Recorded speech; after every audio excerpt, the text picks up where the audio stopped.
नमस्कार, good morning.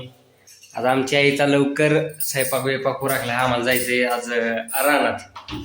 आज आम्ही सगळेच रानात आहे, त्याच्यामुळे व्हिडिओ काढणं काय होणार ना. त्याच्यामुळे आता मी चाललोय रानात मस्तपैकी. मला दुपारला परत कामाला जायचंय, त्याच्यामुळे मी आता मस्तपैकी म्हणलं चला छोटासा व्हिडिओ काढावं. आणि बऱ्याच जणांचा विषय आहे बरं का, की नाही का मम्मी, की बाबा सॉरी मोबाईल पडला असता मला, की बऱ्याच जणांचा म्हणजे म्हणणं असं आहे, थांबा 1 सेकंड, म्हणणं असं आहे की माझं लग्न झालंय का, आणि तुझं लग्न झालं असलं तर तू सांग आम्हाला. किंवा असं तसं बरेचसे कमेंट येतात, तुझं लग्न झालंय का, तुझी बायको पळून गेली का, तुझं लग्न झालंय, तू बायको दावा, असं तसं सगळं काय उठवायचा काय विषय नाही, त्यांना पडलेला तो प्रश्न आहे.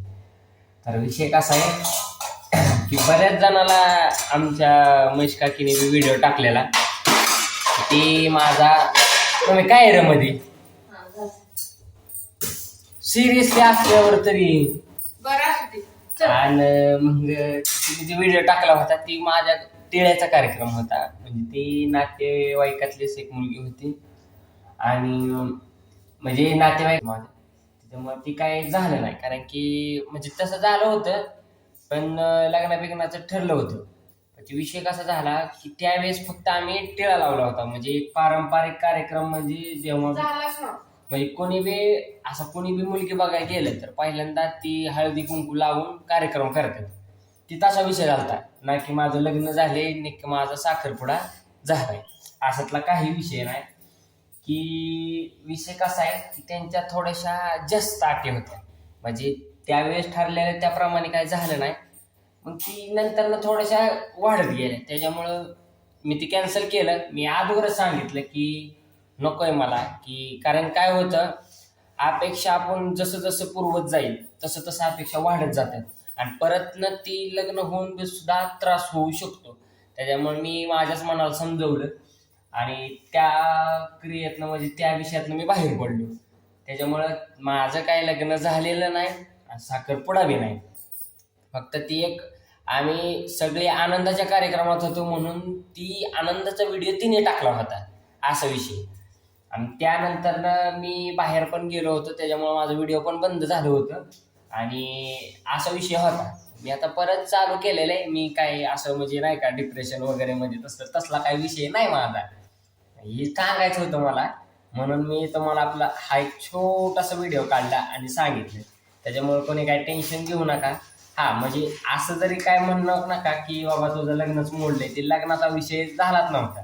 ते फक्त आपलं कॅज्युअली प्रश्न झाला होतो की काय काय करायचं, कसं कसं करायचं, ह्यो विषय झाला होता फक्त. काय काय असा विषय झाला होता, बाकी काही नाही. साखरपुड्याचा कुठं नाव निशाण नाही, आणि लग्नाचा तर काही लांबपर्यंत तरी काही विषयच नाही, असा विषय झाला. बाकी काही नाही.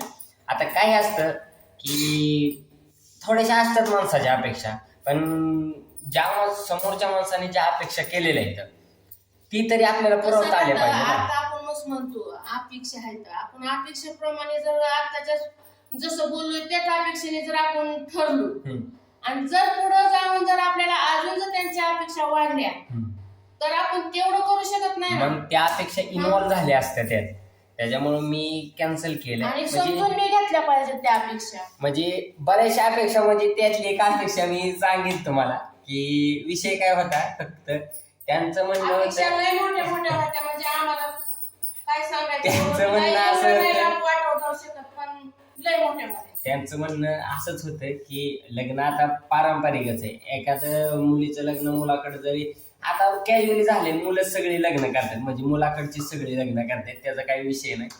त्यांचं असं म्हणणं होतं की मुलीचे नाव मी माझे जी आहे ते म्हणजे 5 एकर नाव करून द्यावं, एवढीच इच्छा होती त्यांची. पण ते मला काय पटलं नाही, आणि माझ्या डायरीत काय तो विषय बसला नाही. त्याच्यामुळे मी सरळ डायरेक्ट त्याच दिवशी नाही म्हणलो, आणि तिथून मी विषय असा क्लोज केला. कारण कसा विषय होतो, ती म्हणजे माझ्या मनाला माझ्याच नावावर माहिती, मी काय नाव करून देणार आहे, असा विषय होता. त्याच्यामुळं नको म्हणलं, म्हणजे ते कॅन्सल केला मी विषय. म्हणजे एक छोटासा विषय सांगितला तुम्हाला मी, की ही मागणी होती त्यांची, असा विषय होता.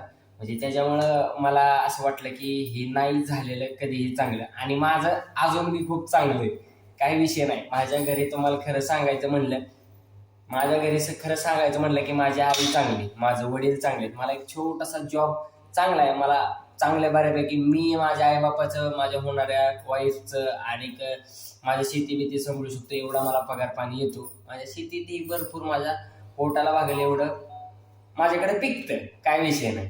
आणि मी शेती बघत शेती बघत बघत आणि जॉब बघत बघत मी एकदम खुश आहे, काही विषय नाही.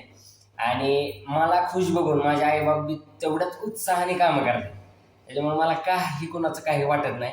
आणि हे कॅज्युअल आहे हो, ते म्हणजे बऱ्याचशा मुलांचे असे लग्न मोडतात, आज उद्या आहे, आज उद्या लग्न आहे आणि आज मोडलेलं आहे, आज नकार दिलेला आहे, असं बी काही काही वेळेस झाले. त्यामुळे माझं होण्या अगोदरच झाले ती मी लय बेस्ट आहे, मला त्याचा खूप आनंद आहे. आणि काही विषय नाही, माझ्या सपोर्टला माझी सगळे येतं, माझी अख्खी फॅमिली सपोर्टला आहे, म्हणजे सगळे, म्हणजे माझ्या पप्पांचे भाऊ वगैरे सगळे सपोर्टला आहे, काही अजून काही विषय नाही, असा विषय. त्याच्यामुळं बेस्ट मस्तपैकी चाललंय, हाच विषय मी तुम्हाला सांगणार होतो. त्याच्यामुळे माझा काय परत आता प्रश्न मला काय विचारू नका. Bye bye.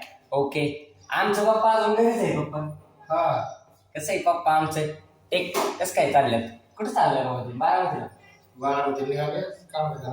अष्टीगंध लावून चालल्यात पप्पा आमचं, अष्टीगंध. कसं काय काय विषय मग पप्पा? काय एकदम ठीक आहे. ती बरीच जण म्हणत होती की तुमच्या पोराचं लग्न मोडले, काय झालं पाहिजे, कसं मोडलं बरं? अजून जपायचे. हा ते बघा, मी सांगितलं करायचं, सगळे सपोर्ट लाईन पाहिजे, मला काय टेन्शन नाही, असा विषय आहे का नाही? होणारच की. आता थोड्याफार अपेक्षा असतात, त्याला आपल्याकडून ज्या अपेक्षा पूर्ण होणार नाही त्याला आपण नाही म्हणतो, बरोबर आहे ना? त्याच्यामुळे विषयच नाही, त्याच्यामुळे हा विषय आम्ही कॅन्सल केला आणि आता बेस्ट आहे आपलं, काय का नाही? काय म्हणायचं? काही अडचण नाही.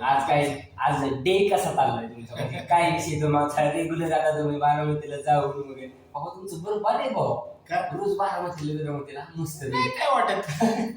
अहो माझी दादाची बारामती. हा दॅट इज दॅट, बरोबर आहे. आम्हाला बारामतीत म्हणजे असं वाटतच नाही की आम्ही दुसरीकडे कुठे गेलोय, असं लय पण लय अवघड विषय झाला. थोडस वाईट वाटणार लोकांना, म्हणजे लोकांच्या मनात काय स्वरूपी आमच्या गावातच झालं ना, म्हणजे आमच्या गावात फार लोक होते. एअरपोर्ट आहे, आपल्या घरापासून नाही म्हणलं तर 1.5 किलोमीटर, 2-2.5 किलोमीटर अंतरावर झालेले लोक आमची गेली होती नाही का. त्याच्यामुळे थोडस विषय हार्दिक. आता ती कसं झालं, अचानक माणूस जातो ना, त्याचं दुःख बरंच आहे. आणि सगळ्यात जास्त बारामतीकरांना सगळ्यांनाच दुःख आहे की अजितदादा नव्हतं जायला पाहिजे, तो कामाचाच माणूस होत. पण जाऊ दे, आता जाण्याला कुणीही रोखू शकत. अजितदादा देव माणूस होता. आणि मूळ म्हणजे कामाचा माणूस होता. अजून बी त्यांनी साईन केलेली काम अजून सुद्धा चालू इथं, आणि ती वेळेवर जाईल. आणि अजितदादांना कामाचा माणूस म्हणूनच पावती मिळते. सोपं आहे का? ती बेस्ट आहे. आणि आम्ही अजितदादांच्या शाळेतच शिकलेलो आहे, अजून बी त्यांच्याच फॅक्टरीमध्ये कामं करतोय. त्यांनी ज्या आणलेल्या फॅक्टरी त्या फॅक्टरीमध्ये अजून सुद्धा आम्ही कामं करतोय. त्याच्यामुळे आमचं अजितदादांनी खूप चांगलं केलं, एवढंच म्हणण्याचा म्हणजे त्यांना आम्ही म्हणू शकतो. असा विषय. कधी अजितदादाची माझी तरी कशी समोरासमोर कधी भेट झाली नाही, फक्त असं लांबूनच बघितलेले, समोरासमोर कधी काही बोललो नाही. कधी काय कोणाचं काम घेऊन गेलं तरी दादाला का म्हणजे ही लागत नव्हती, परमिशन नव्हती लागत. माझं आता 11वीला जरी ऍडमिशन करायचं होतं तरी त्यांच्या एका सहीवरती माझं ऍडमिशन झालेलं आहे. म्हणजे कसं दादा असं म्हणजे दादाला म्हणजे नेहमी मोठा माणूस आहे असं नाही, रेग्युलर काय विषय नाही.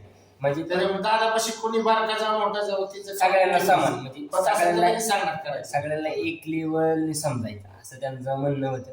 पण जाऊ दे, आता जाणाऱ्याला कुणी अडवू शकत नाही. त्याच्यामुळे हे दुःख पचवायचं बी आता सोपं नाही, पण आता रेग्युलर आपलं होऊन जाईल. थोडं करून आपलं विसरून जावं. चालेल. Okay, bye bye.